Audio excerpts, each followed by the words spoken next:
Mhm. Hey, welcome to Hey. our new third line day video.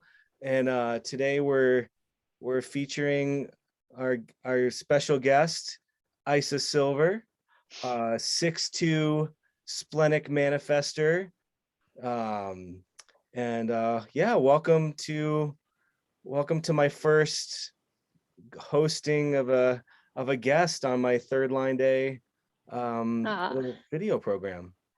well, thank you. I feel welcomed, and especially, well, especially by the background. It feels like I'm in a forest in the Pacific Northwest, and I'm from there, so it makes me feel like, oh, I know this. I know this natural shore environment. So nice to see you there. Yeah, you as well. When I first started, you know, connecting with you, I I thought you were from another country. I thought you were living in Mexico or something. So I thought, oh, that's cool. She's maybe I'll try to, work on my English so she can understand it. And Oh, really? You thought I was foreign born? Okay. yeah. Well, Um, people have asked me if I'm from a different country since I was a child in school. So I don't know what's so weird about me that that is the case. And there are Americans here that who think I'm European, but it's okay. Go ahead. uh-huh. Understand. Yeah, something in your aura. Who knows? Maybe Yeah, your individuality. could be something like that. Cool. Well, I thought I'd just start off and just ask, what's relevant for you in your experiment right now? When we're in our experiment, sometimes there's just something that's really present for us for sometimes a few weeks or months or years at a time. Is there anything that's particularly strong for you right now that you're working on? Ah, nice. Well, a small thing, but it felt really good to figure out. I dug into Dream Rave a little further a few nights ago, and I had a few weeks of just like feeling kind of like mentally and emotionally like blah, blah, blah, about a bunch of things and about a few things in particular. And I don't know why I went to look at Dream Rave again. I was introduced to it a couple years ago, but I didn't ever look for my weak point analysis. So I did a little weak point analysis, and it's not a huge weak point, but it really was like oh shit, if that's happening at night, no wonder during the day, this other thing is going on. And then it just let it go. And that was one of the most clear, like, oh, there's a mechanical explanation, and at least my mind is happy with it. So I'm not going to worry about that thing anymore. So that was really cool. Yeah. Yeah, Um, you know, I've been I've been in my experiment like about 12 years, and I just haven't had a response to Dream Rave. uh-huh. You know, Okay. Well, it's mm-hmm. it's and that's kind of cool that, you know, we don't have to, ingest all of it. Exactly. Oh, it's impossible. And it's impossible to ingest all of it. But have you found that certain times, like the information gets to you and you're like, dude, I needed that information this week. Does it seem like it comes to you like at the right time? There's, I mean, HD is a whole mystery. How it Yeah. all works and how, almost like the geometry of the way that Hmm. the information reveals itself to you, Yeah. how, I'll do 5 readings in a row and they're all people on the cross of whatever, like the same Uh-huh. cross Hmm. or the same, and I'll have 5 emotional projectors in a row and it's kind of like, is anyone else seeing this right now? Or is this Hmm. really just my own fractal geometric resonance with creation right now? Oh, I So, like that resonance with creation expression. Uh-huh. Yeah. mhm. Oh. So yeah, things pop out and unfold in their own way for sure. Hmm. Yeah. So and also you're recently become an HD professional and you're I starting am. to lead your own mostly manifestor only LYD courses.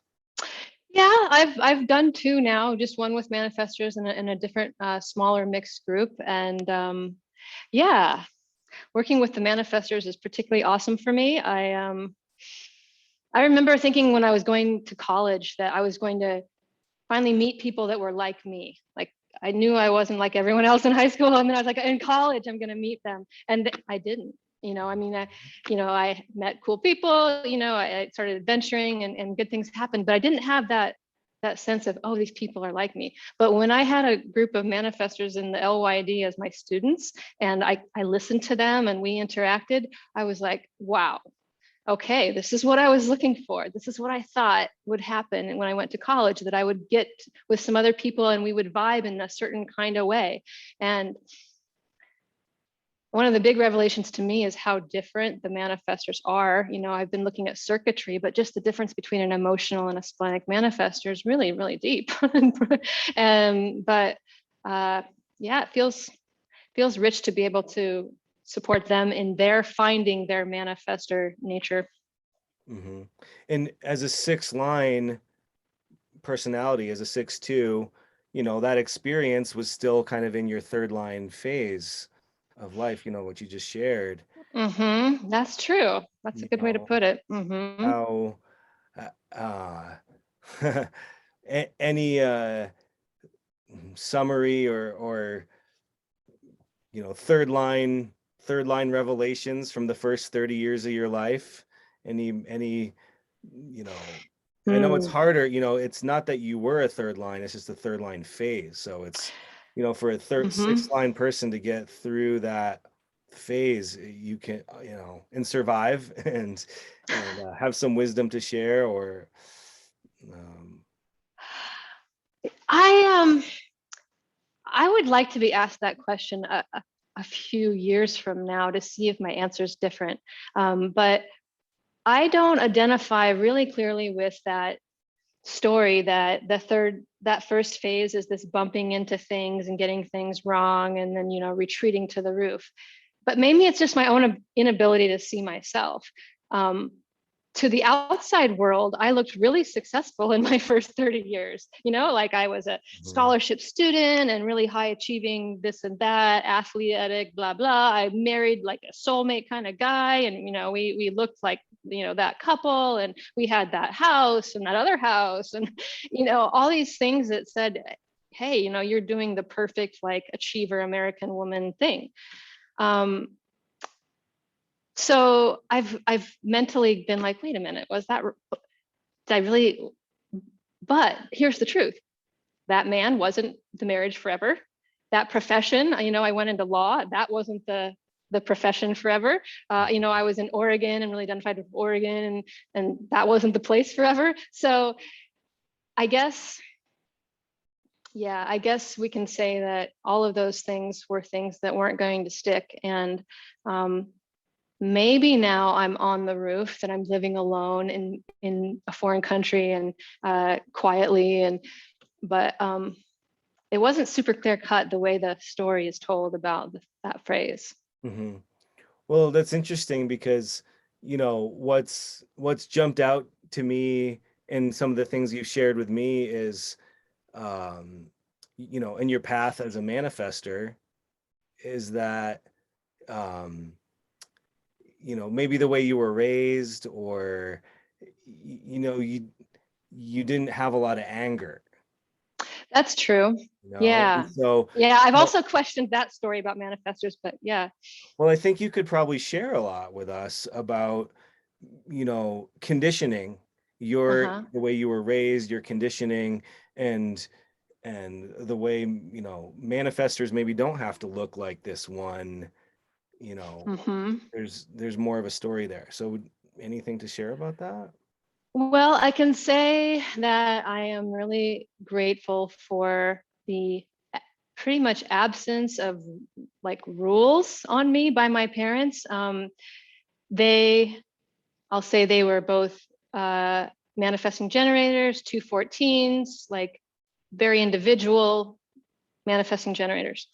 And um, that he's not my biological father. There was some messy initial years. Okay. And so I'll focus on years 5 forward when I had a stepfather.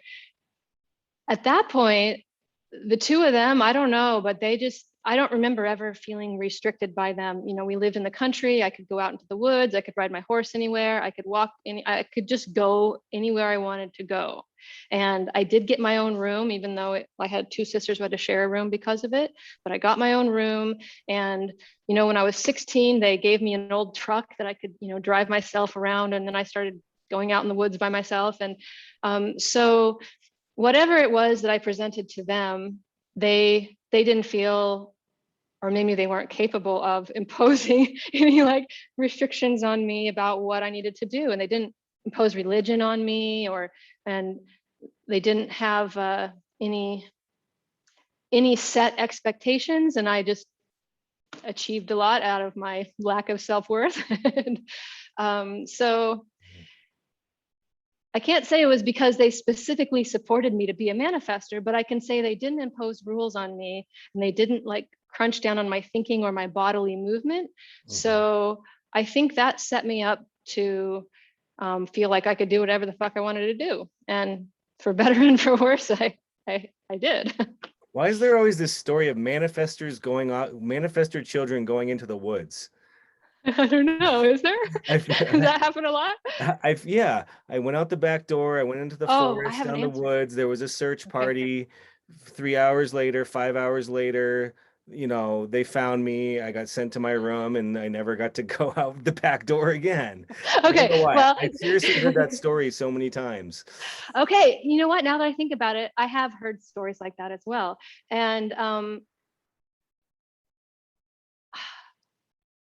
well, okay, for one, your body does just do things like being splenic, especially. I mean, you have a motor directly to the throat, and you're not responding to things. So to go out in the woods is to, oh, and other people are kind of weird anyway. And here's another fact. Well, I don't know if this came from Ra, but I've repeated it to other manifestors who've said absolutely. And this quote is something like, manifestors connect more easily with plants and animals and, you know, stars than other humans. So you combine that, like, easier to do nature, relate with nature than humans, and that motor that can just move. That might be part of it. And lack of awareness of impact, like lack of thinking that this is going to affect anyone. My parents never told me that I affected them, which is, I don't know, maybe I don't know. Tell me more about that, what that experience is for you, about how manifestors are more connected, you know, maybe that open sacral. But you're not a projector. You're not here to guide the generators necessarily. What's that about? Tell me more about that experience of your sensitivity and your sensitivity to the mysteries of life. The open sacral. That's the funny thing in teaching. I've that the open sacrals are more open to the mysteries of life. Boy, I don't know if I can answer that question on a type specific basis. But I can say that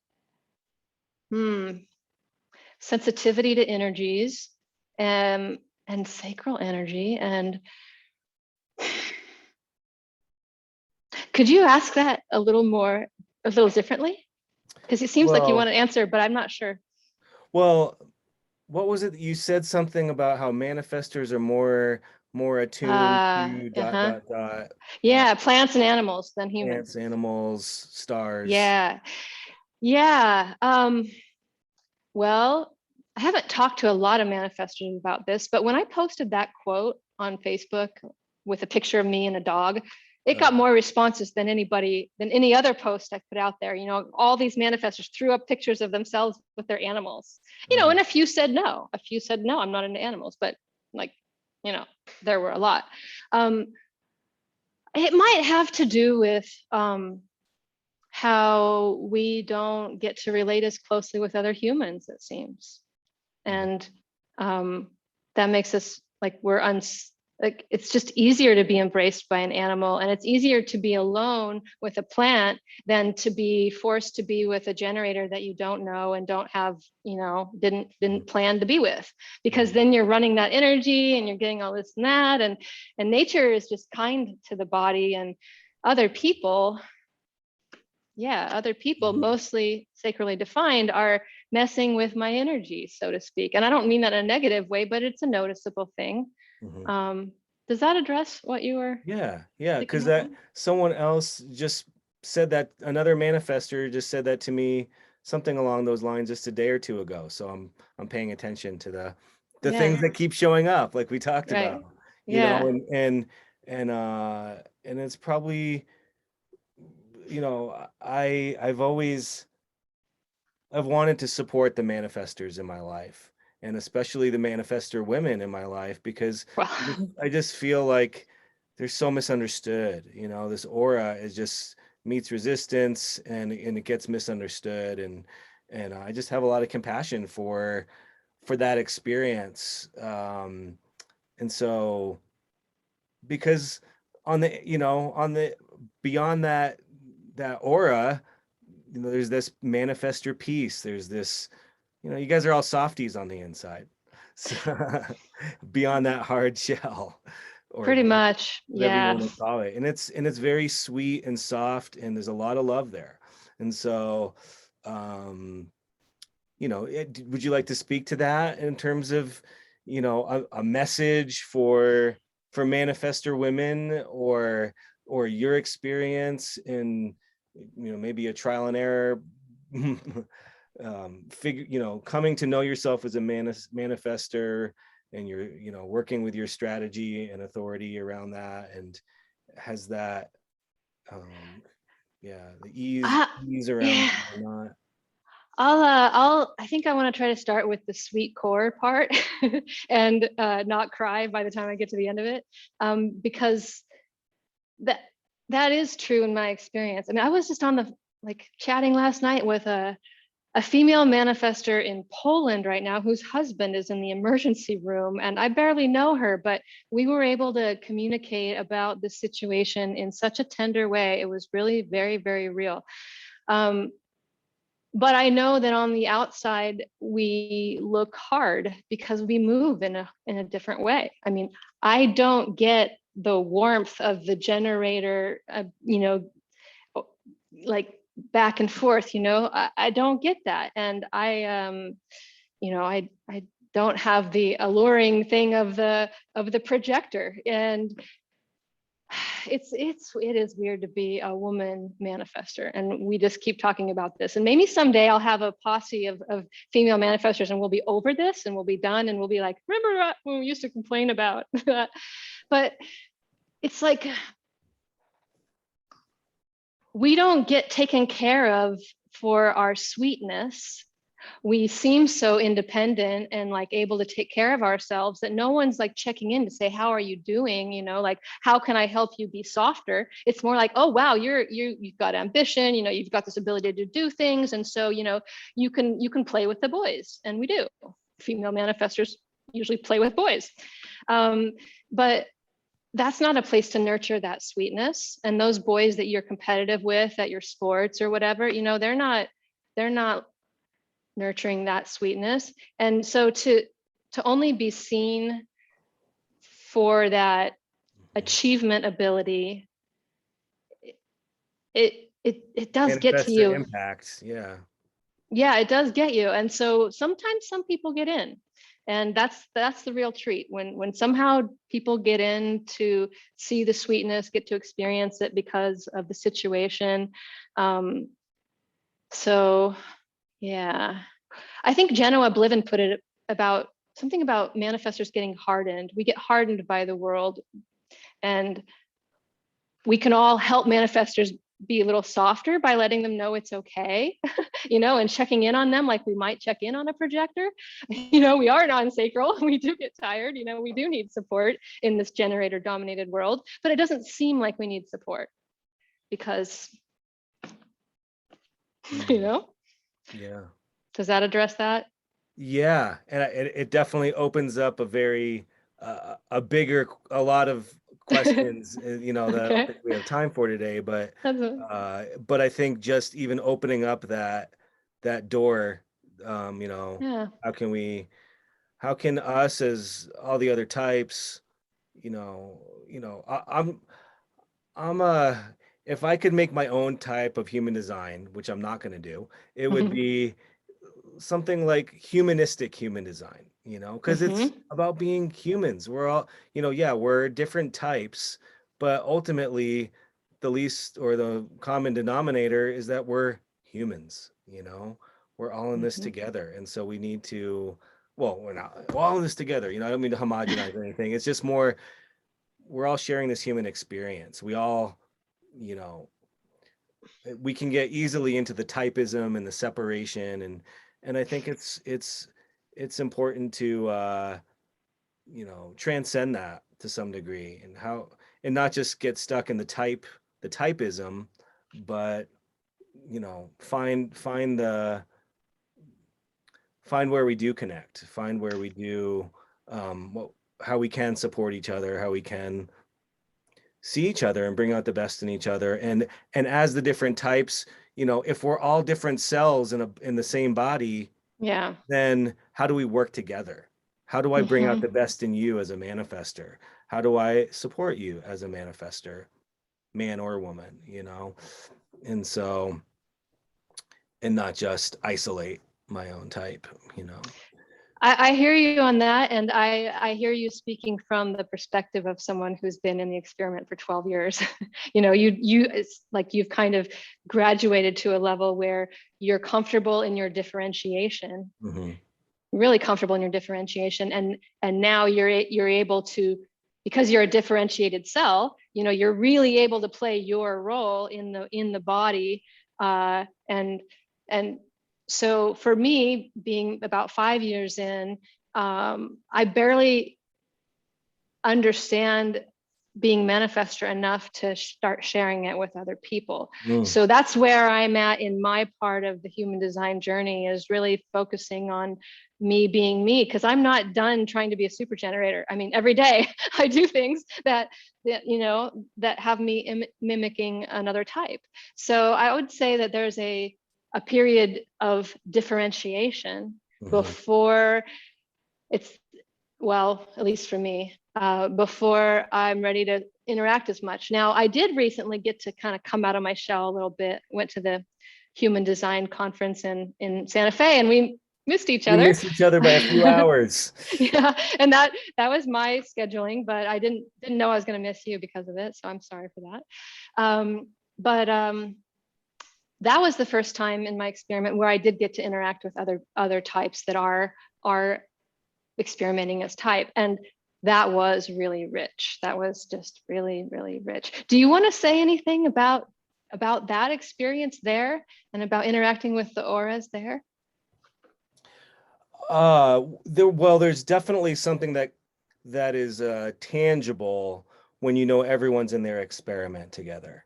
There's a Mm-hmm. certain degree of authenticity that we can all just drop into, and Yeah. no one's trying to.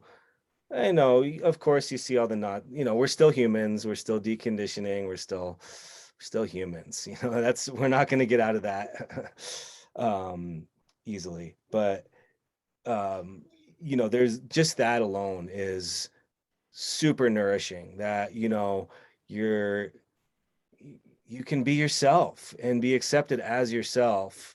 I think that alone is Mm-hmm. is is such a gift that we can give to each other when we can get together, and whether it's a conference or just a meetup or whatever, there's because we're all, no one's trying to tell anyone what to do. No one's trying to Yeah. homogenize anything. Yeah. And, that level of openness and acceptance and authenticity is super nourishing. So, Mm-hmm. It yeah, is. yeah. The last question I just came up for me, I just thought I'd ask you, we can maybe close with this last question is, so you're a 6'2", you have a role model destiny, and you're in the middle of your second line, your second phase, that is, And anyway, my question really is, who are your role models? Who've been your role models, either in your life, and or on your human design journey? Is there anyone you let's start with in your life. Who have, because really it's about human. If we start talking about human design, it can get kind of a little Yeah. mental. What about just Isa? Who've been some of your biggest 6-line role models through your life? I might have said, I don't know how to answer this question. I've been looking for role models my whole life. I don't know that I have any. Something that stands out is that some of the people that how do I describe this? Somebody like Charles Bukowski. Do you know this author, Charles Bukowski? I Yeah. don't know him well, but I know. Okay. Well, he's a dirty old man. Okay. Mhm. Like he's a fantastic writer. I mean, was one of my favorite writers. But in reading his poetry and his stuff when I was in high school, I was like, why am I so attracted to this person? That is not a respectable member of society. And so and then later I did learn that he was a 6'2" and a 214. And I thought, oh, you know what? This makes a little more sense. I just admired you for being you, and I could hear that you were being you. Mhm. And so I guess I could say that what I admire in people is just them being them, even if it is like dirty to me, or if it's like even morally wrong. Maybe I don't know about that, but we're kind of beyond morality here. But just, well, that's great for human design. We can get past morality and say it's not a moral issue that this guy's a drunk womanizer. He's just a drunk womanizer. But he writes poetry and says it as he is, and like, wow, just authenticity, just not conforming. I guess maybe that's it.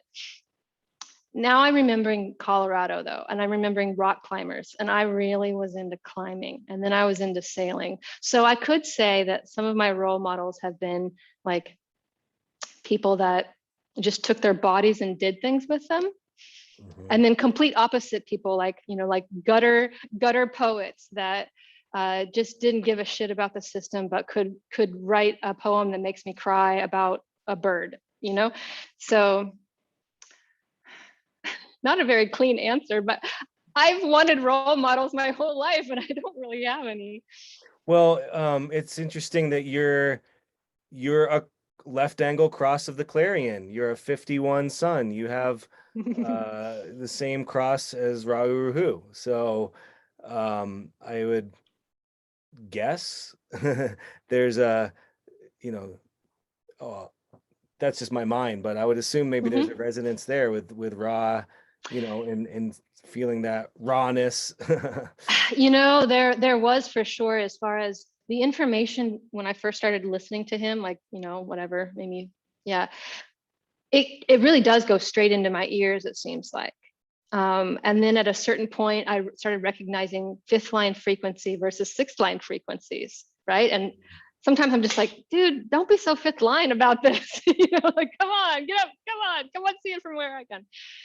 But I would say in the past year, um, I'm getting to hear the differences more. I mean, he is driven by a defined ego. He has integration. He has these powers that I don't have, and so I'm starting to hear those differences now. Mhm. Yeah, yeah. Us manifestors, I appreciate that you have that attention and intention to share the attention like you're doing today, because they're really all different. They're just so different, Yeah, and it you just know? goes to show that, oh, we think, oh, he's the same as me. Well, on a Yeah, very superficial level, yeah, and there's a million other things going on, or 69, 1,020, 69,000, whatever, a yeah. million other things going on I can't see, and that you know, we can get surprised. Hmm. Obviously, human design, it's not, it's it's a path through the mind, but to uh what's the word? de-weaponize the mind. Ooh, that's a good way to put it. I like this word de-weaponize lately. There's the weaponize, but de-weaponize. De-weaponize the mind. I like that. That just came out of me. I don't know. I like it. Dismantle was the word I was actually thinking, but Uh-huh. de-weaponize came out. So Yeah. Well, but you can see how people do that, right? And even in human design discussions, people can be like mind to mind to mind to mind, but yeah. but but yeah, my mind is ever more peaceful. But some days it's just, some weeks even, it's just, it's fun to laugh at it now after I'm done crying about it. Well, wonderful, Isa. Thank you so much for taking the time today, and wonderful to hear your differentiated perspective on all of this. And Oh, thank you. I really I look forward to seeing how your I'm excited to hear how your LYDs evolve, and I just love how intentional and um experimental you are with it. Like you were Yeah, telling me, experimental. Yeah. you were telling me right before we got on this, the hit record, that if your students weren't feeling it that day, let's just schedule it for the next day. That's awesome. I mean, that is such a great nine-centered way of living. To is this correct? No, it's not correct for us today, so let's just Mm-hmm. be splenic, be in the moment, go with the energy. Wow, how much tension that can take out of the body, and Totally. Yeah, my body just went, yeah, I remember. I remember that day we didn't have class. It was perfect. So cool, cool. I didn't yeah, didn't think of it that way before, but we need each other to reflect these things. So and that yeah. it's not a problem, it's not yeah. So all right, Isa, well, thanks All right, again, Peter. and we hope you enjoyed our third line day video today. So Yeah. yeah. Yeah, appreciate the platform and the recognition of the manifester. They like to be recognized. Yeah. Yeah. But yeah, thanks a lot, Peter. I appreciate it. All Namaste, right. amigo. Okay, namaste. Take care. Bye for now. Ciao.